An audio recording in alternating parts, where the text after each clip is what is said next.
Hello everybody. We have another game on the road to 2100 chess.com that we just played earlier today against Russ Minsko, a 1905, or that's what he was before the game started. So it's a 15-10 game and we have the white pieces. We're trying to reach 2100. We play 1e4, controlling the center, opening the bishop. He plays e5, so we go for the bishop's opening and develop bishop to c4, controlling the diagonal, the center, getting a piece out. Black goes d6, which is one of the more passive approaches. It's kind of a Philidor structure, blocks the bishop in a little bit, and so now you get to see how I play against the Philidor structure as opposed to when you see me play it from the black side. Now I have to break it down from the white side. You can continue with d4 when they play passive like this, but I'm sticking with my bishop's opening development scheme, and I'm developing the the knight to c3, controlling the center. And here he plays c6, so normally you'll get something like knight c6, and then we can go back into our bishop's opening scheme where we create this pawn chain and go for f4. But because he played c6, this is more of a defensive approach where they put their pawns on c6 and d6. You can do this in, let's say, the peers with your you have a g6 included with a fianchetto, or you could do it, with your bishop on e7, like he's doing here. And it's just a defensive setup that controls the center pretty well, and it prohibits your opponent's pieces, and so there's no big, below that white can ever deal to black when they play like this. And so a lot of white players get frustrated that they don't know how to make progress when black just plays these weird setups. Anyway, because he put his pawn on c6, he did not put his knight on c6. That means his knight's not controlling d4. So I take this opportunity, instead of going d3 like I would have if he had the knight, I go d4 immediately, striking the center. He does not take because that would leave me with a pawn in the center and him with no pawn in the center. So he moves his queen, which supports the e5 square in case I take, and he's avoiding a queen trade in case I take. So that's the idea here. So there are multiple ways to play here, of course, as white. A4, which stops b5 ideas and gains space on the queen side. F4, which is probably objectively the best, but also risky and tactical, and I don't know, you really should know what you're doing there, I feel like. And I don't, so I went with like a more normal developing move. Knight f3, obviously there's nothing wrong with it. It's just that f4 puts even more pressure on the center, but like I said, there's so much tension and open space that it could backfire for you. So let's see what black does. Black goes h6, continuing his defensive setup, trying to simply restrict my pieces so I can't do anything too active or too crazy. The downside of doing this as black is that white gets to adopt whatever setup he wants in order to try to break down your structure. Like I said, I could have chosen f4, I could choose knight f3, I could choose a4, I could choose if I want to take or if I want to push. And so black's not doing anything critical that we have to worry about.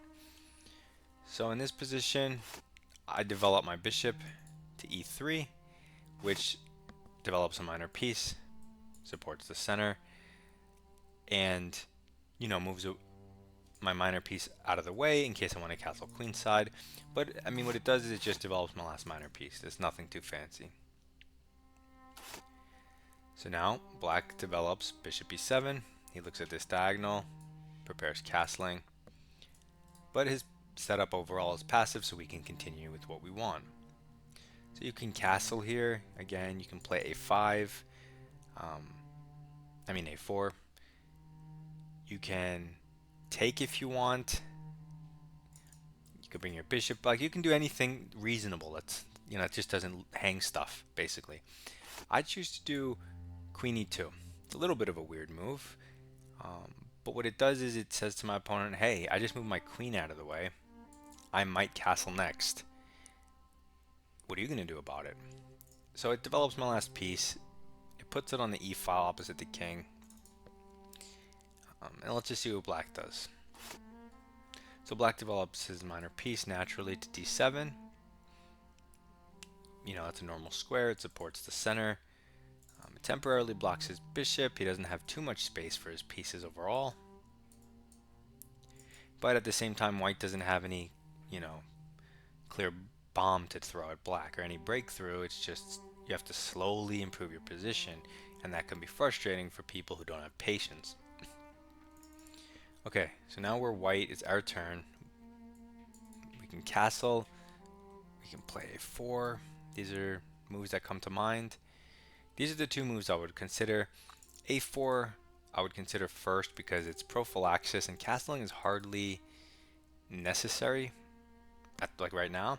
It's not like our king's unsafe. So I play a4.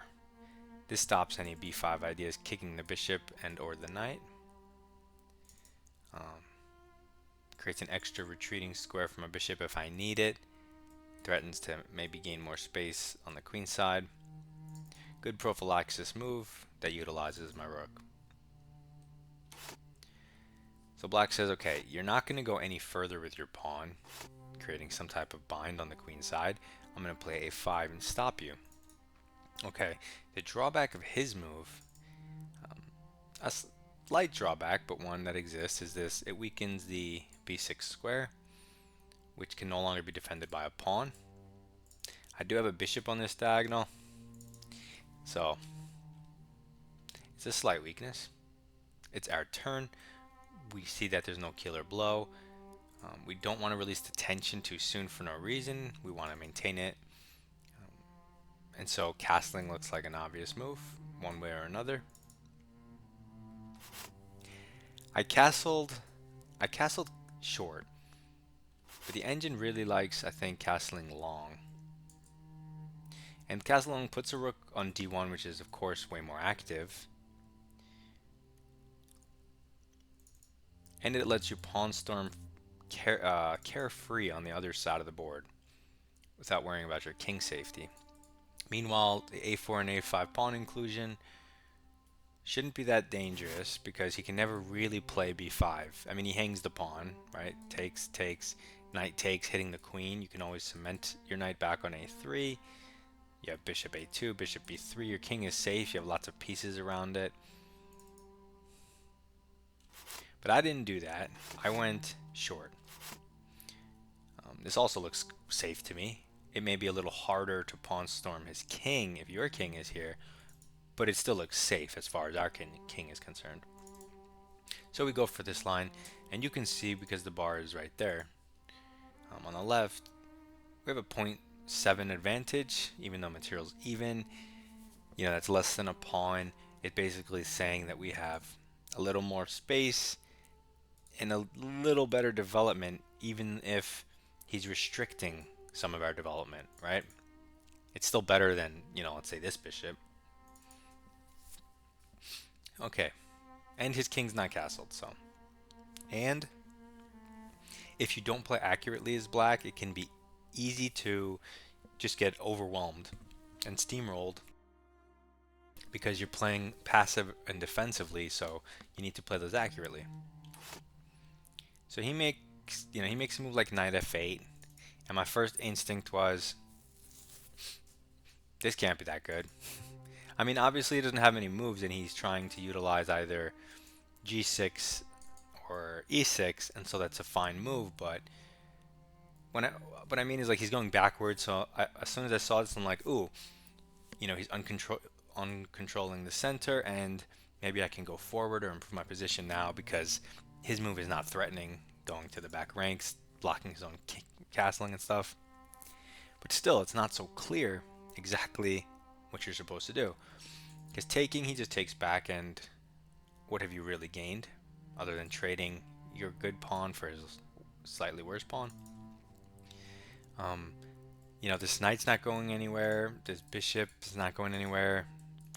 So it's like, what do you do to improve your position until black makes a mistake, right? And so you can maybe try to improve a rook, but bring it to the d file, maybe the a rook or one of the rooks, in case it opens up, in case you take or he takes. That's a slight improvement of the position. Maybe you can defend this bishop, retreat it 1 or 2 so it never walks into anything. That's often seen in lots of different openings and positions. So that's something. Okay, so we just bring a rook to this file that we were considering opening at some point, and I just wanted to move my rook to have a little more space. It's not the best move in the world, but it's also not going to lose you because you're developing a piece. It can't be terrible. And so the knight goes to g6, and you can see that even though optically white's position looks good, it's still even. Black's not really, I mean, he's slightly worse, but nothing that's crazy, right? You're not just going to beat him because he did some weird stuff and is playing with a c6, d6 setup, because it's still solid. Although the main problem with this is you just don't have that much space, and so you eventually run out of moves because there's no more squares on the board. And that's what happens when you play against Stockfish or an engine. I mean, you'll blunder, but if you don't blunder, they'll just take your position and squeeze you, and you have no legal moves left that just don't hang stuff. And it's crazy. Before you know it, you don't even know how it happened. So when you play passive setups, if white plays accurately, that's what's going to happen to you. You're just going to get fully controlled, and you won't have any legal moves. You'll be in this type of zugzwang again.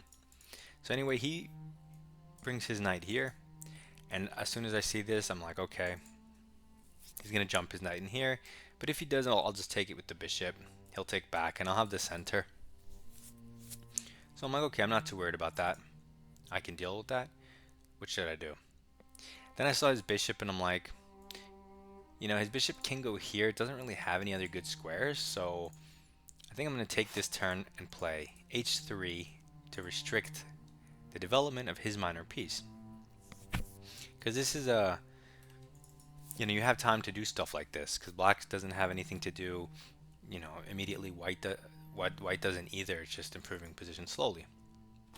So now he develops his other knight, and he's ready to castle. He's looking at the center, and so that even though this 1900 played what might look weird to you, the position's equal essentially. I would rather be white here, but black didn't do anything wrong, and his position's playable. So we have to try to find a way to squeeze him without messing up our own position. We kind of want him to self-destruct. When you don't have clear attacking stuff, you just kind of wait for your opponent to make mistakes while you just make reasonable improving moves. So, like, what's a reasonable improving move here? This knight is a little bit misplaced. You could try to put it here and go in the other direction. You could try to put it here and maybe go for a trade. Those are weird ideas though. You could try to go rook d2, maybe double on the d file. I wasn't exactly sure what to do in this position, so I made another equally good improving move. Oh no, not yet. I guess it's next. Yeah, I wasn't really sure what to do, so I made another equally good move. All these moves are equal. It doesn't really matter which order you do them in. And I pushed. I didn't want to take, because if I take, that opens up his bishop, and I didn't gain anything. I gained some rook vision, but at the end of the day, he's controlling this square. I don't really have the ability to infiltrate, and I wanted to, like, he'll be able to use the d file just as much as me in the end of the day, so I wanted to just squeeze him and control him so he runs out of moves. So that's why I played d5, because if he takes on d5, that's bad for him because I get to plant the piece here at the end of the line, whichever piece. If he pushes, that's bad for him because then I have this wedge pawn, and he gives me the b5 square, so that's positionally bad for him. And so the best thing for black to do is to maintain the tension, but that also means he can't push the b pawn, because if I ever take, he wants to take back with the b pawn to control the square. So by pushing my pawn forward, I'm making sure that these two pawns never move. They can never take, they can never push. It's stuck like that, and I open my bishop. Maybe I can do some weird coordination like this. So I chose the space gaining line that you hear me talk about in the PHILIDOR from the black side. We like it when white plays the space gain line super early. We play c6 and attack it. But this isn't super early. This is move 12, and I'm well developed, and c6 isn't not nearly as effective as when they play d5 on the first 5 moves. So black castles. I push in the middle, he ignores me. He castles. And now we have more space, we have a prettier looking position, but it's still an equal position. How do we make progress? That's the question. So again, it's not so clear. You can try to double the rook, saying one day when you take, the d6 pawn might be a target. But is it really? Who knows? We can try to relocate this bishop and maybe swing our knight to that square, the c4 square. Maybe we can create a battery with these two pieces and put some pressure here, although I don't know exactly what that does. This is where I didn't know exactly what to do after pushing d5, so I said, let me bring my bishop to a safe square, either a2 or b3, where it's defended and it's out of the way for this knight. It's not attackable by pawns, and it clears the space for the knight. It also defends this pawn incidentally and is defended by a pawn, so it's a pretty solid square. And it doesn't worsen my position, so that's what I was doing. This guy, we started with 15 minutes, he almost has 16, so he's really just blitzing out all of this, equal position. He plays this all the time, obviously. I'm trying to figure out how to squeeze this guy without weakening my position. And then he plays c5, and the second, because if you think about it, like, he doesn't have moves that do anything. Can't move this, can't move this. So like, he doesn't know what to do either, and he has less space. So he figures, okay, he doesn't like this tension, but I've said you can't move these or shouldn't move these, and he pushes. So the second I see this, I'm like, ooh, positional mistake. He was supposed to keep the tension, because even though it looks like my pieces are blocked here, right? They're never going to use that square. I still have this space behind my pawn chain, whereas his pieces, he only has this space behind his pawn. It's like nothing. This pawn takes everything away, and I have this square for these pieces, so they don't need the d5 square. They have the b5 square. And that they have more space in general, like a lot more space than black. So as soon as I saw this, I'm like, oh, that's a bad move. And I immediately improved the piece for free, hopped my knight in there with tempo on the queen. Can't argue with this move, right? Of course, it undefends the center, I noticed, but it's with the tempo on the queen. And I wanted to get my knight here so that I can get out of the way of the c pawn in case I ever wanted to play c3, allowing my bishop retreat, or even c4, cementing the square for some reason. So I hop my knight in here because it seems like an obvious move. He moves his queen back, and when I saw this too, I was like, oh, that's ugly, because it's super passive and it blocks its rook, and it's an ugly move. I don't like it. So I'm like, okay, I'm better here. But what do I do? Like, okay, so I have way more space on the queen side, but I can't break there. I have more space in the center, but I can't break there. And so naturally you're like, oh, do I attack on the king side? And so I'm looking at this and I'm like, how do I improve my position? And this pawn is hanging. So I have to address the fact my central pawn's hanging, and You can defend it a bunch of ways, like moving the bishop out of the way of the queen or moving the queen.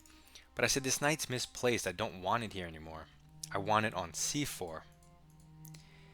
In a lot of these structures, a mistake is actually to play c4 because that takes away the square from your knight, which would apply a lot of pressure from a natural outpost. And so what I played was by far the best move, knight d2. The only move that maintains a strong or a good advantage, and it defends the pawn, also looks at that square to jump into, also clears the f-file for either f3 or f4. So good move. And black goes bishop d7. Now this threatens to trade for the knight, and although I do want the b5 square for my pieces,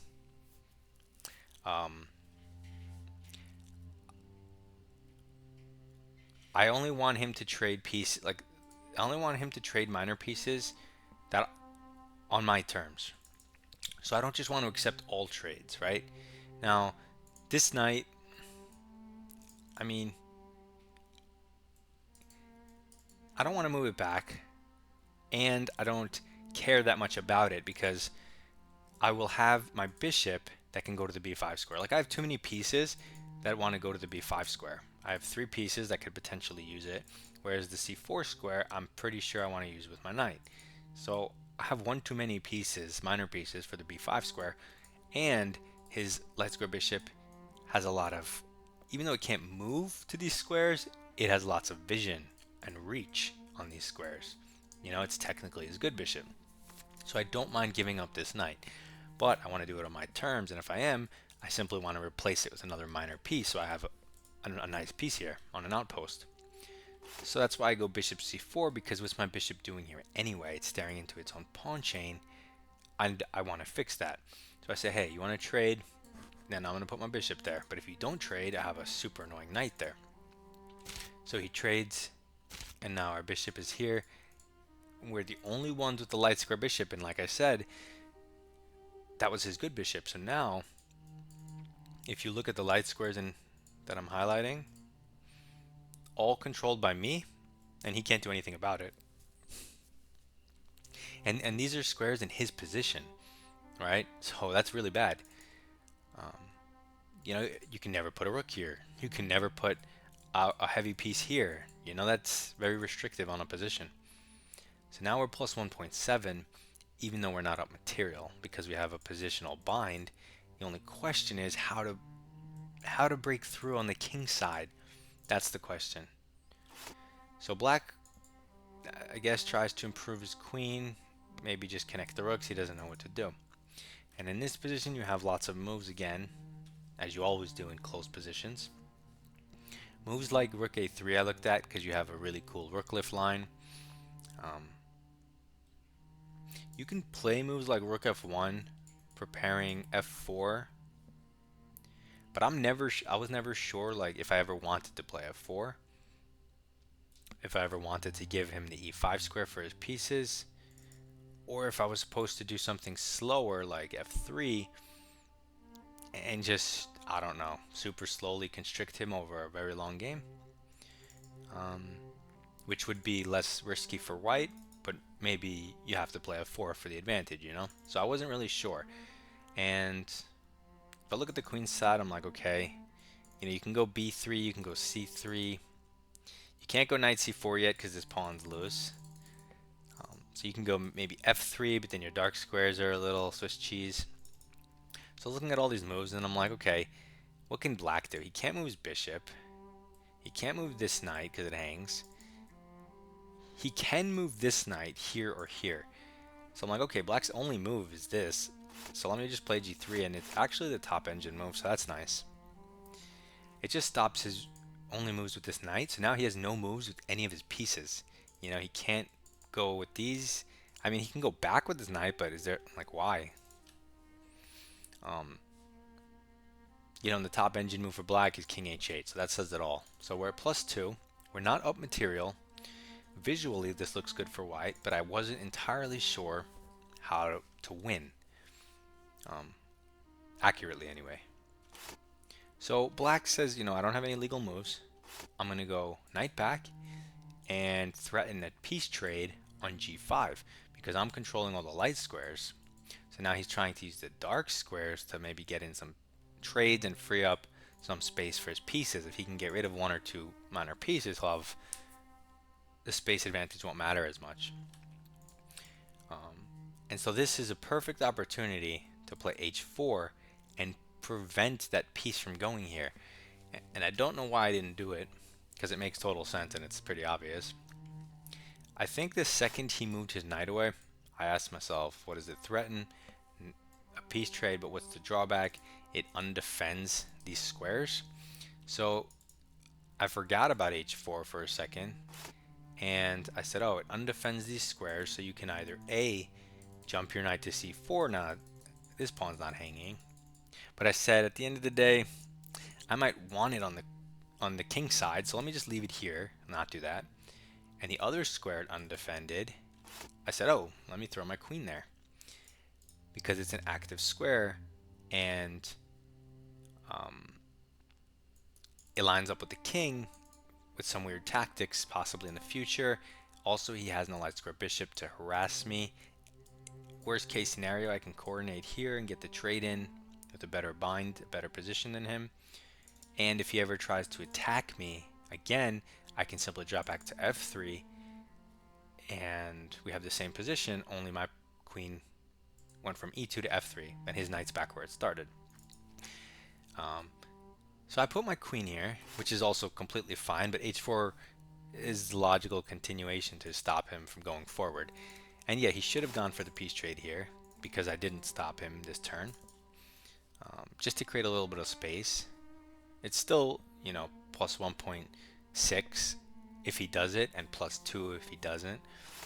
So he doesn't, and now it's plus 2.5 if I play h4, and now for some reason my brain sees h4. I don't know why I threw in queen g4, but it's fine. Queen g4 is super oppressive in his position, so it's actually a good move.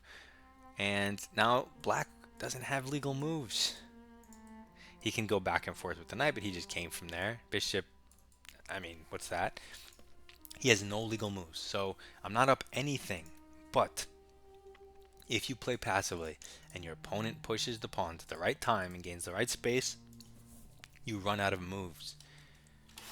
So he plays his bishop here, and now I'm like, I definitely never want to play f4. Like, if it ever is an idea in these types of positions, now I definitely don't want to do it because it opens the bishop.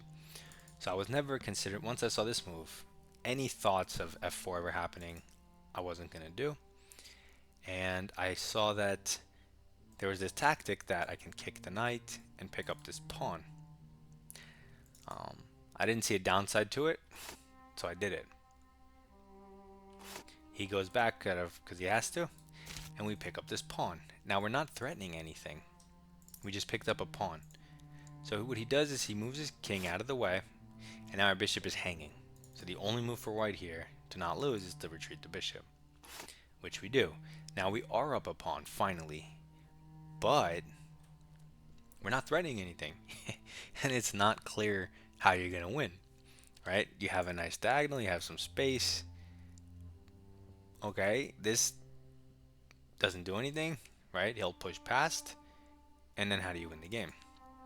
So it's black to move, so let's see what he does.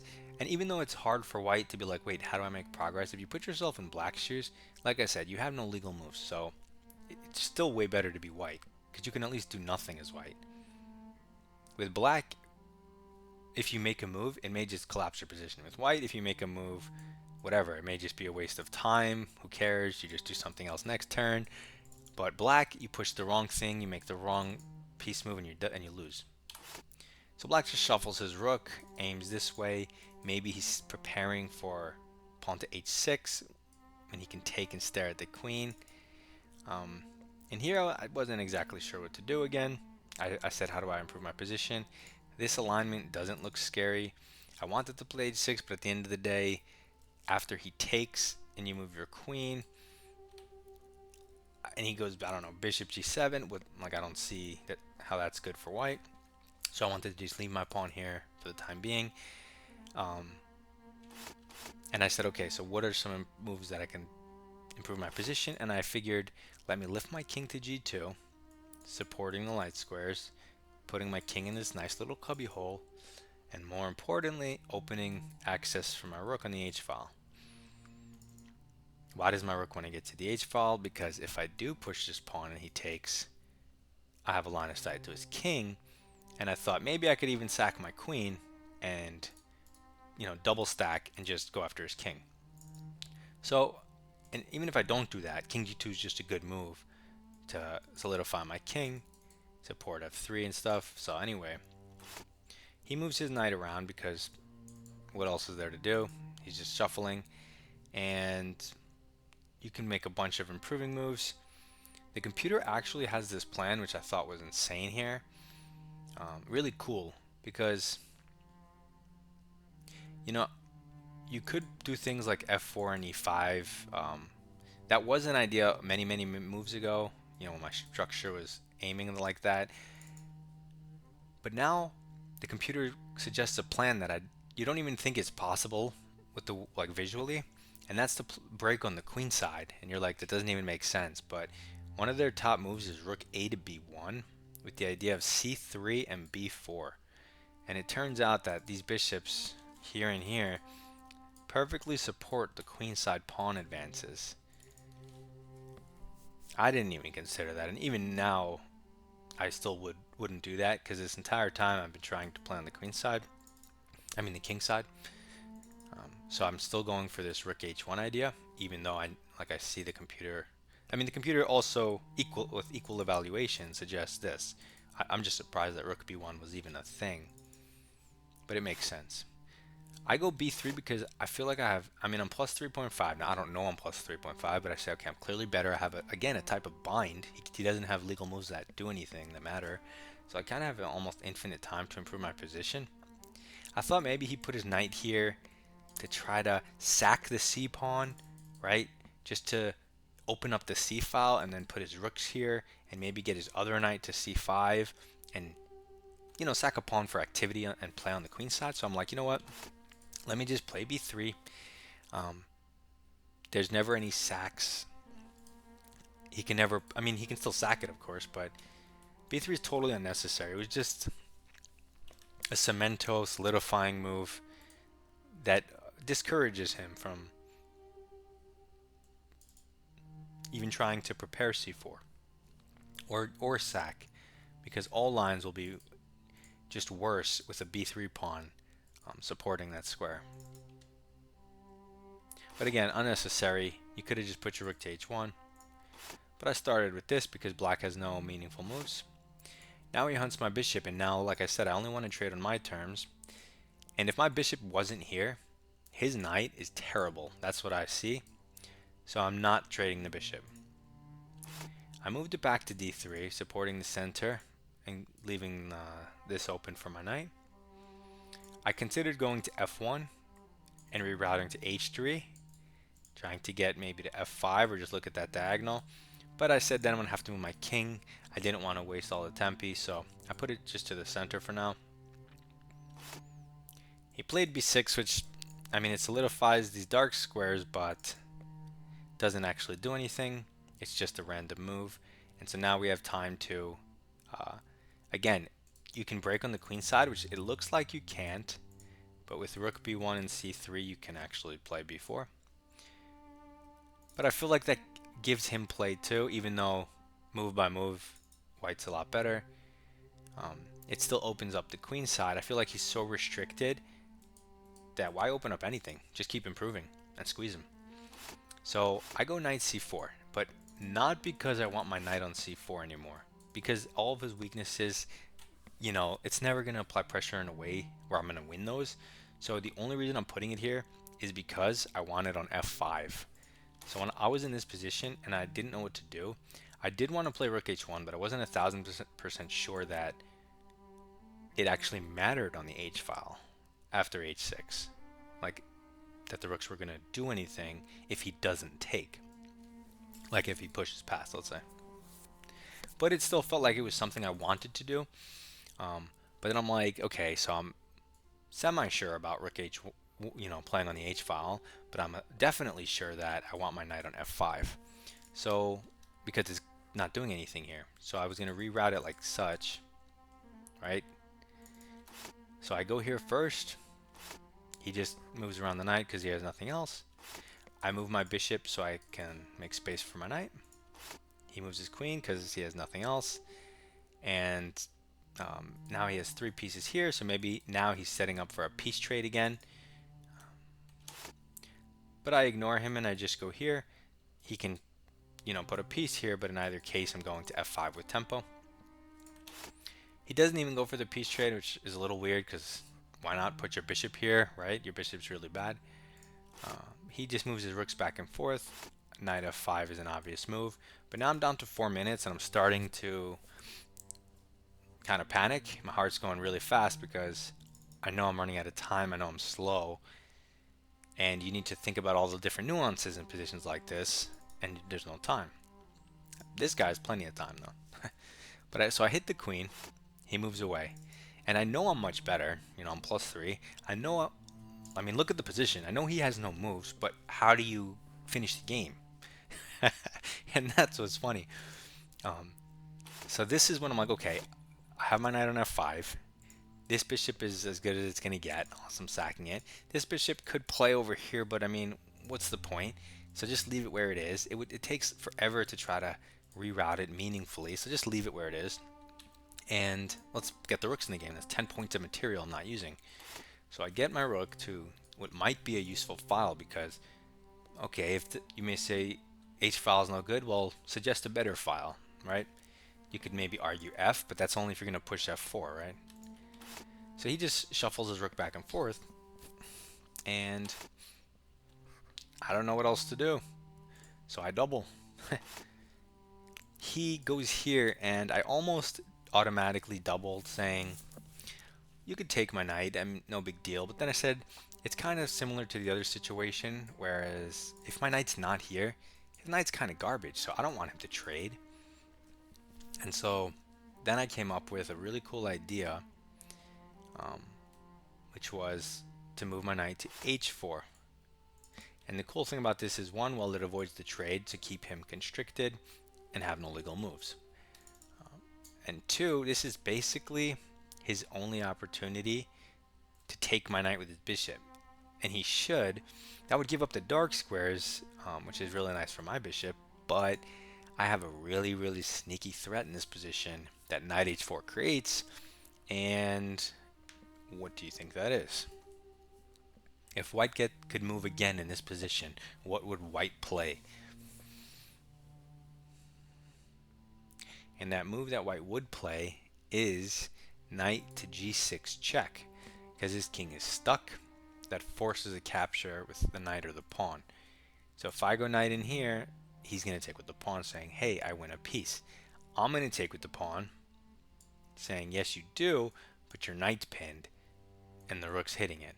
And if you take with your knight, my queen takes, threatening checkmate, and you can't stop it. So knight G6 is a super sneaky, because it's covered twice, and yet it's checkmate if I play it. And so he should take the knight, so I don't do that. And then we'll just play, I'll take with the queen, or the rook or something. Maybe we'll trade queens on C8 or D8, and we'll just play an endgame where we have both bishops, much more space, and slowly grind him there. But luckily, I don't have time for all that to do a slow grind in an endgame like that. I only have 2 minutes. So I got lucky here. I mean, I'm obviously winning and played essentially a perfect game with a few inaccuracies. He goes back with his knight. And so even if his knight was defending this square, it wouldn't have mattered with the checkmate. It's just a mate in 4 instead of a mate in 5. But so the instant he did this, I had so much relief. I'm like, because my heart was pounding, and then boom, I just instantly moved my knight into G6, forcing him to take with the pawn. I took with the pawn, threatening checkmate in 1. The only way to get out of it is, well, you can sack your bishop, I guess, but you move your rook. And then instead of taking with the rook, which is mate in 3, we play the more accurate queen H5, threatening mate in 1 after he moves his king. Okay, so 0 mistakes, 0 blunders. Still some positional understanding that was missed, I feel like, but not a lot. Like, I'm not too sure about this queen e2 move. It's a bit odd. Long castling, I'm still not sure about. I mean, it does look good, but what are the consequences if black goes all out? And let's see.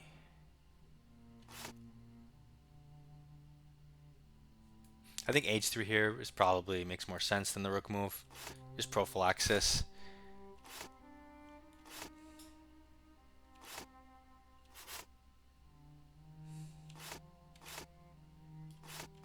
Okay, I like this. I like this. I like this. Yeah, here h4, I mean, it's kind of obvious.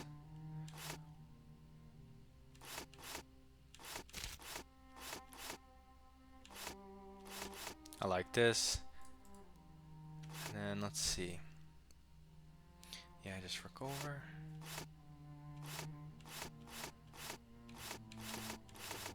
I mean, there's not much I would improve upon. Unless someone can explain to me why I should. Although if he took, it wouldn't be, I mean, it's still +3 for me, but it still would have taken me time to figure out, again, how to push forward. So I'm glad that he blundered because I didn't have a lot of time. Alright, so that's the game. Very positional, and this is what happens when a good player maintains the tension the whole time. You know, they don't just feel weird and start trading stuff. They keep the tension the entire game in the center, and you know it's tough. So that's the Philidor-esque position. Hopefully you learned something. Submit your rapid games in my Discord. Goodbye.